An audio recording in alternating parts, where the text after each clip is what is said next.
Chapter 5. Maybe, one day. The rain didn't stop for hours. It fell like grief, soft and constant, soaking the glass windows of the studio in silver streaks. The world outside blurred. Lights melted into puddles. Footsteps faded into silence. Joey stood at the front counter, pretending to clean. It was nearly closing time, and the only sound was the quiet hum of the playlist he always used. Piano, strings, the occasional breath of wind. His last appointment had canceled, but Adrian hadn't. Joey wasn't sure if that meant anything. He hadn't heard from him in a week. No calls, no messages, no cancellation notice, just nothing. He hated how much that bothered him. He hated how his eyes kept flicking to the clock.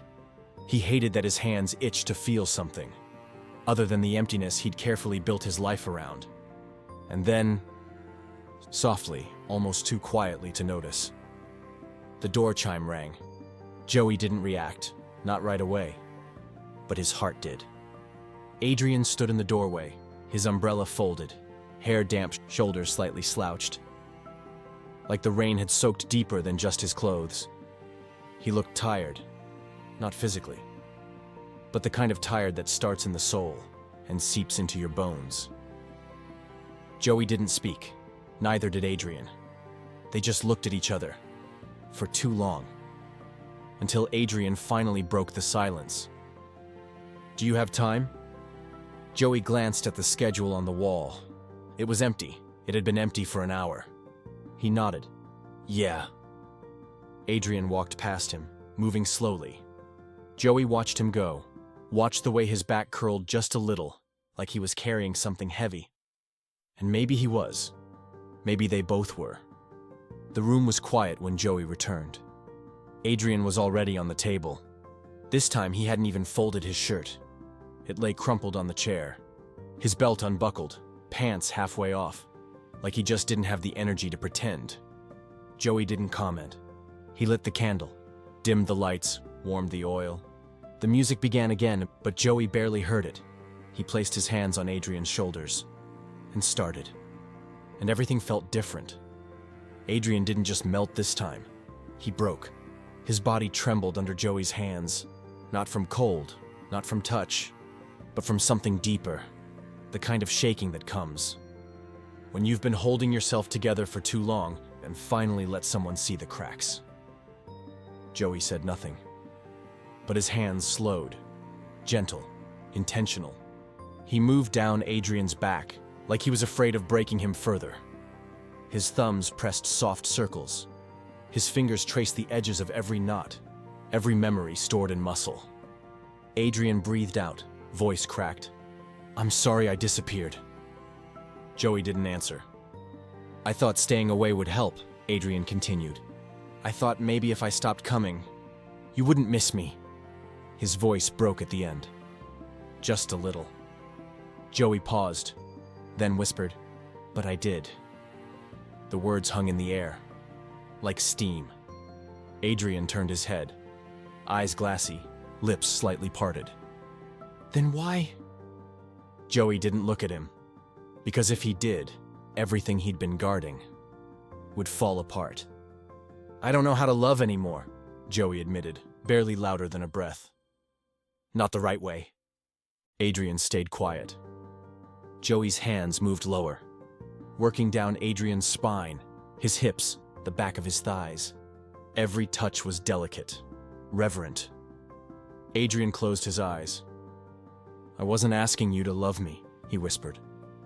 "I was just hoping you'd let me love you." That silenced Joey, his hands stilled.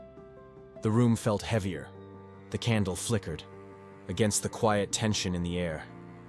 Joey's throat tightened. He blinked down at Adrian's back. The slope of it, the slight rise and fall of his breath, the skin he'd touched a dozen times, the man who had never demanded anything, but gave everything without asking. "I'm scared," Joey said finally. Adrian smiled, soft and sad. "Me too." The rest of the session passed in near silence. Joey finished the massage. Not with technical perfection, but with care. The kind of care that doesn't show in technique, but but in intention, in presence, in restraint. When he tapped Adrian's shoulder, Adrian didn't sit up right away. He just lay there, letting the moment linger. Then, slowly, he pushed himself up, sitting at the edge of the table, hair messy, eyes red, but not from tears, just emotion. Joey stood by the wall, arms crossed, expression guarded, but his eyes looked different. Tired, worried, open. Adrian looked at him, trying to smile. "You know, I never came here hoping you'd fall for me." Joey raised a brow. "No?" Adrian shook his head. "I came here hoping I'd fall out of love with you." Joey's breath caught. Adrian chuckled softly, rubbing his eyes. "Didn't work." A pause. Joey stepped forward, only a little, close enough for Adrian to hear him clearly. "Then why did you keep coming back?" Adrian looked up at him. "Because love doesn't need to be returned to be real." Joey swallowed hard. He wanted to say something. Anything. But every word he knew felt too small. So instead, he reached out. Not to kiss, not to hold, just to brush Adrian's cheek with the back of his hand. It was the gentlest thing he had done. Adrian leaned into the touch, closed his eyes, and then pulled away. "I should go," he said, standing, grabbing his shirt. Joey nodded quietly. "Okay." Adrian didn't ask to see him next week, didn't say he'd come back, and Joey didn't ask him to. The door opened. The chime rang. Rain still poured outside. Joey stood alone in the quiet, hands empty, heart full. Maybe this was goodbye, maybe not. But it was real, and that was enough. For now.